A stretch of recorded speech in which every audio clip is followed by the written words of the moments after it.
everyone. Welcome back to NUFC Talk TV. I'm Chris, the American Mag, and we got the Monday news report to give to you. Newcastle United have reportedly joined the race to sign an attacker who has already impressed against England this month. Now, he is an unlikely attacker that will get people talking, maybe not in a good way. He is got a lot of talent, but definitely not playing for a top team, and people might take exception to him. Now, listen, here at NUFC Talk TV, what we do is gather news around the world about Newcastle United and put them all on the table for you, for fans, to decide whether they like these or not. So don't shoot the messenger, shoot the message. Um, at the end of the day, this is a kid, not a kid, well, sort of a kid. Who knows? You see him on your screen. He plays for Iceland. He's number 9 for Iceland. And I'm going to bottle his name completely. But at the end of the day, you get the point here. Um, According to the Sunday Mirror, Newcastle are one of the handful of clubs interested in signing Icelandic international John Dagger Thortinson. Thortinson, is that how you say his name? Oh my goodness, I'm horrible at this, but just bear in mind, uh, John Dagger Thortinson, who scored the sole goal last week in the friendly defeat versus the friendly win, shocking win, by the way, against England. And so he stunned Wembley, as we know. But I mean, is that enough to sign him for the club? I have no idea. Now, listen, this kid seems to be all right. If you take a look at his um transfer market thing, it's I mean, what can you say? He's valued at 2 million, 3 million, the highest. Um, Obviously, playing for Iceland, with all due respect, he is. I mean, playing for Iceland is probably not. Oh man, I don't want to sound rough, but it probably doesn't mean much around the world. But he seems to be a well-rounded, talented guy. He can play attacking midfielder, right winger, left winger. Not as tall as you would think. So it's not that tall. Younger lad at 25 years of age, right footed. Can he play right wing? He can, is another position, but his main position is obviously on the left wing. So bear that in mind. And before we move on to other news, by the way, Fabian Scher is being talked around in this Euros in particular. He's been playing great football, coming back from a um, season-ending injury, which was a hamstring issue. Well, he definitely has been looking great, being praised by the Swiss media, and really being talked about as one of the so far the one of the best performance in this short beginning of the Euros. So I know that we tend to go to Anthony Gordon, we tend to go to Trippier because they're playing in England or for England, but we can't forget that we got other international players that are playing out there in the Euros, in the Copa America, that is good to keep tabs on them because they are performing up to speed. And of course, we certainly want that in our club as well. And hopefully, there's no injuries in these international competitions. That way, they come back ready to rumble. And of course, with James Trafford reportedly close to signing to joining from Burnley, of course, you got Lloyd Kelly already to sign, our first signing, even though he was a free agent. Um, the rumor mill has continued, and last week it was bigger than ever, to be honest with you. And of course, is because, you know, somebody said Mundo Deportivo, backed by other media outlets, reported that Ferran Torres, the Newcastle United, was offering money for Ferran Torres. According to Sport. Now we can clarify this because other media outlets have come out and said something about this. Some of the fans, our fans included, saying that it was all BS, that it was never going to happen, that there's no way that Newcastle United were going to bid for this guy. I don't know why, because he has a lot of talents, but maybe they refer to the source itself, and they refer to the links that they didn't hold water.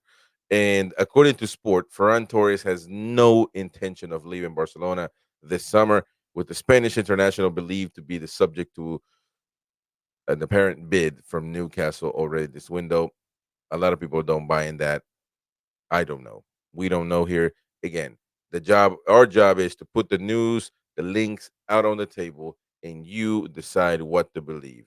Do you believe these reports? Yes or no? Let me know in the comment section down below. Whilst this offer already been disputed, is not true. This stance from Torres could all but end links between the former City player in Newcastle, where the 24-year-old could have thrived really. Um, Now he signed for 55 million pounds back in 2021 for Barcelona. Uh, they say that Torres has failed to make much of an impact in Catalonia with Barcelona, despite an impressive goal scoring record with City under Pep Guardiola.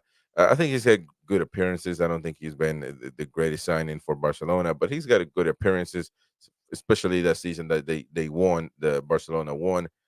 So, but at the end of the day, there's no reason right now to say that he's going to be, wanting to leave or expected to leave. To be fair with you, I mean, if I was a Newcastle fan, just from reading everything, reading the people that linked them, reading the media outlets that are saying no way, I would just move on from that. It doesn't seem, it doesn't make too much sense not because of the talent, because he's a talented guy, but merely because it all seems not. I'm not necessarily saying that Newcastle didn't bid for him, but I just highly doubt that Ferran Torres will leave Barcelona, especially at this moment with a new manager. He might have a chance to improve himself in front of the new manager, and the salary is a big deal as well. That's a lot of money to let go. I have no idea. I don't think that he will let go of his salary to come down and play for Newcastle for a lot less money. It's just simple as. And now let's move to Keith Downie, reporter for Sky Sports, that reports on the Northeast news, of course, as far as football is concerned, has dismissed Newcastle United's rumored interest in signing this Premier League goalkeeper. And he has said on his tweet that you see right there, not true, guys. No Begovic to Newcastle. And again, I'm probably bombing that last name, but I say Begovic. I think I'm saying it right, to be honest. But let me know in the comment section. I'm horrible at this. But yeah, he is saying he's debunking all rumors that are linked that link us to that player. Again, as far as he's a Bournemouth player, also with Dominic Solanke being believed to be a target for Newcastle. We don't know yet because I don't even think we've made. Look, imagine being linked to Ferran Torres that we made an offer, and then what about Solanke that we've been linked to for the past 60 years? So there's no moves. That side of things has been really quiet, which makes me think: what if we are actually already been in talks with Solanke, but nothing really has come out uh, um, as far as rumors is concerned. But it's clear that at St. James's Park, uh, we have great ambitions. Having missed out on Europe this season via the Manchester United's FA Cup win last month, yet another Premier League champion is now seemingly not joining in Newcastle, and it's going to be this guy, of course, Begovic. And I don't know. I mean, he's definitely a proven goalkeeper in the Premier League.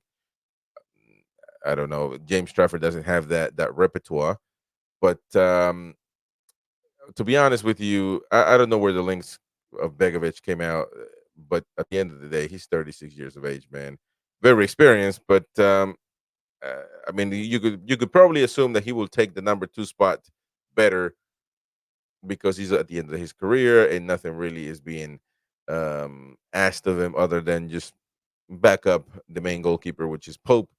But I just don't know that. I mean, some of these links don't make sense. But we are here to bring out the news, as I said. But Keith Downey is reporting definitely sentencing that is not going to happen. All right, and it's time to go to probably the most controversial thing you're going to see today, and maybe we need to bring it up on the NUFC Insiders debate show tonight for the six of us to discuss this. It depends on how you take things and how you look at things. Kieran Trippier has revealed how close he came to joining another Premier League side before Newcastle United. A lot of Newcastle fans are not going to take lightly of how he is referring to this team because he is talking about Manchester United.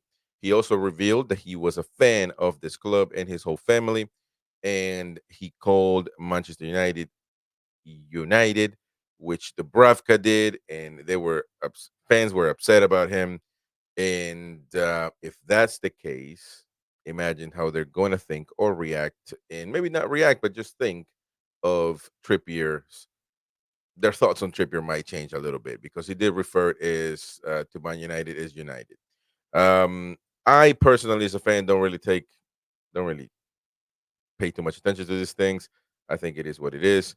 Around the world, when you say United, probably people think of Manchester United, but I certainly don't really like it. But it's up for the fans to decide. So let me know in the comment section down below what you think about Kieran Trippier's words. Certainly, playing at Newcastle United, you would think that he would change the use of some of these words.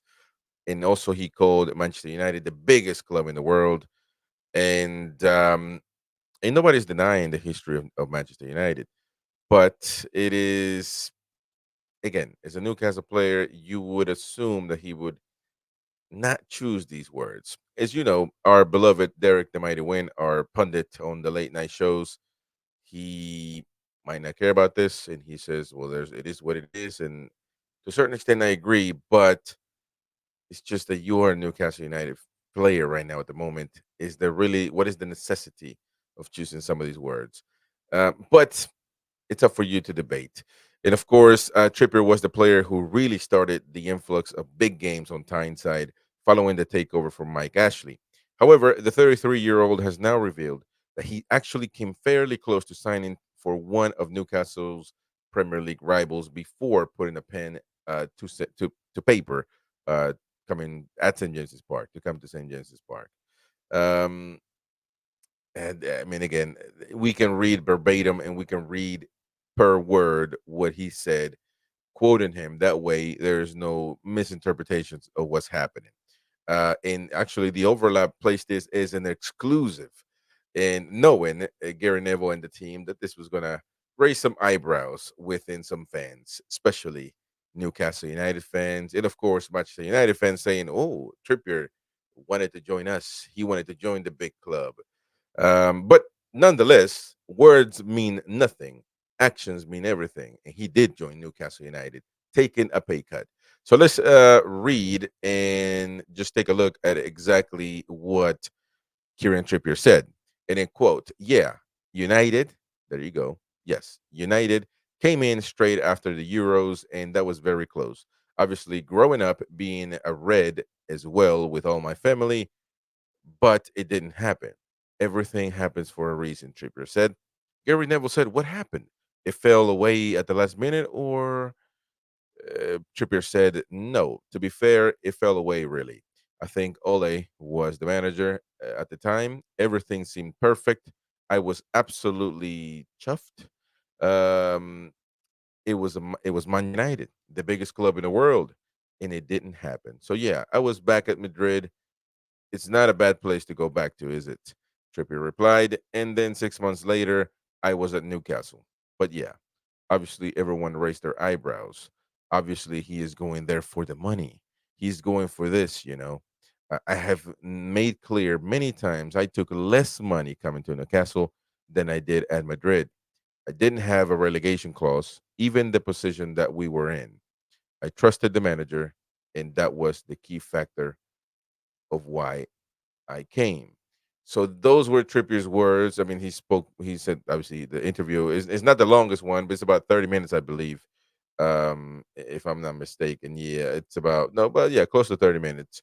So this obviously all of this comes in the midst of not a great season for Trippier. And there are links that Bayern Munich might be still interested in this player.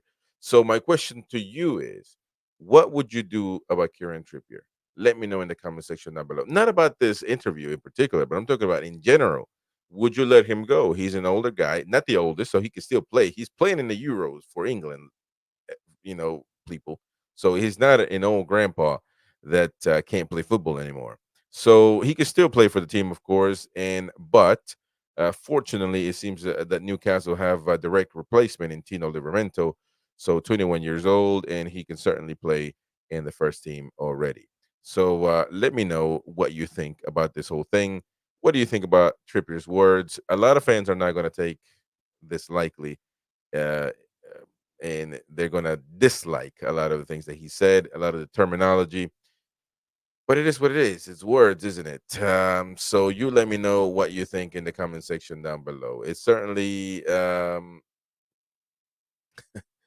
pretty sure fans are not gonna like this too much. But at the end of the day, let me know what you think. Don't forget to subscribe, hit the bell for notifications, smash that like button. Let's get to as many likes as we can.